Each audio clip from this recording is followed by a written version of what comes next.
संसारमा एउटा मातापिताको लागि योभन्दा दुःखद क्षण घटना के होला र जब आफ्नो सन्तानलाई, आफूले जन्माएको सन्तानलाई चाहिँ मृत्युको लागि कानुन समक्ष पुग्नुपर्छ भने। अत्यन्तै मार्मिक, अत्यन्तै संवेदनशील घटना छ। विश्वभरले चासो दिइरहेको छ यो घटनालाई।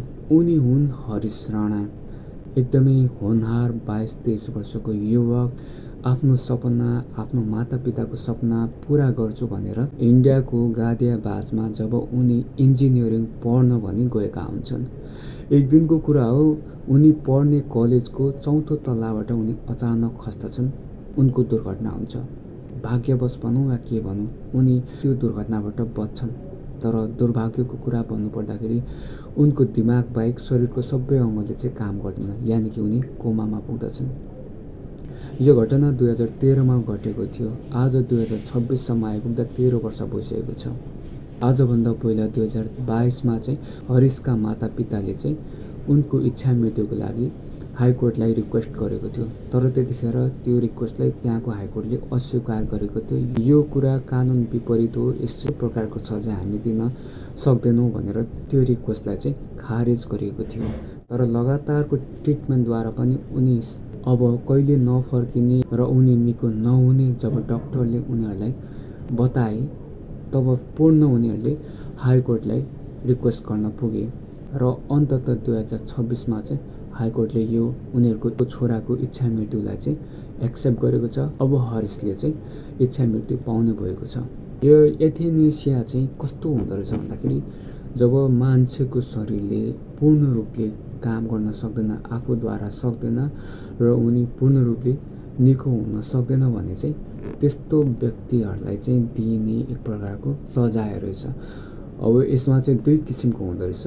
यो एनेस्थेसिया चाहिँ दुई प्रकारले दिइने सजाय हुँदो रहेछ। एउटा चाहिँ प्राकृतिक रूपमा र अर्को चाहिँ केमिकल इन्जेक्सनहरूद्वारा दिइने सजाय रहेछ।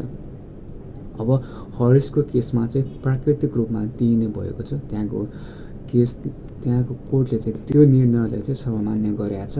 अब प्राकृतिक मृत्यु भनेको चाहिँ कस्तो हुन जान्छ भन्दाखेरि, हरिशले चाहिँ जुन पाइरहेको छ ट्रिटमेन्ट, त्यो ट्रिटमेन्ट चाहिँ अब बन्द गरिदिने, भेन्टिलेटर राखेको छन्, भेन्टिलेटर निकालिदिने, अक्सिजनहरूको कुरा भयो, अथवा जुन रूपमा चलिरहेको छ मेडिसिन उनलाई बाँच्नलाई प्रोभाइड गरिरहेको छ, त्यो कुराहरू चाहिँ उसलाई चाहिँ अब नदिने। त्यो टाइपले चाहिँ उसको चाहिँ प्राकृतिक मृत्यु होस् भन्ने हिसाबले चाहिँ यो एथेनेसिया चाहिँ दिन गइरहेको छ। यो घटनाले चाहिँ सारा संसारका मानिसहरू चाहिँ दुखी भइरहेका छन् भनेदेखि एउटा मातापिता पनि गहिरो शोकमा पुगेका छन्। अब हरिश राणाको हामीले कुनै पनि रूपमा बचाउन नसक्ने भएको छौँ। यो संसारले उनलाई अब बिदा दिनु बाहेक अरू केही गर्न सक्ने छैन।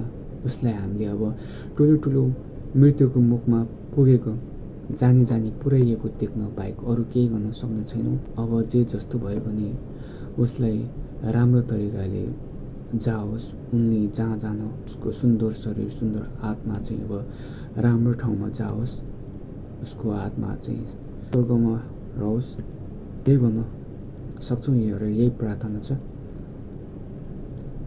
म त यो र मैले चाहिँ यो भिडियो बनाउँदाखेरि एकदमै सोचेँ, एकदमै मलाई यो कुराहरू सुनेर, यो न्युजहरू सुनेर एकदमै मेरो मन चाहिँ रोइरहेको थियो। मलाई 2-3 दिन चाहिँ मलाई यो न्युजले चाहिँ एकदमै डिस्ट्र्याक्टमा पुऱ्याएको थियो होइन।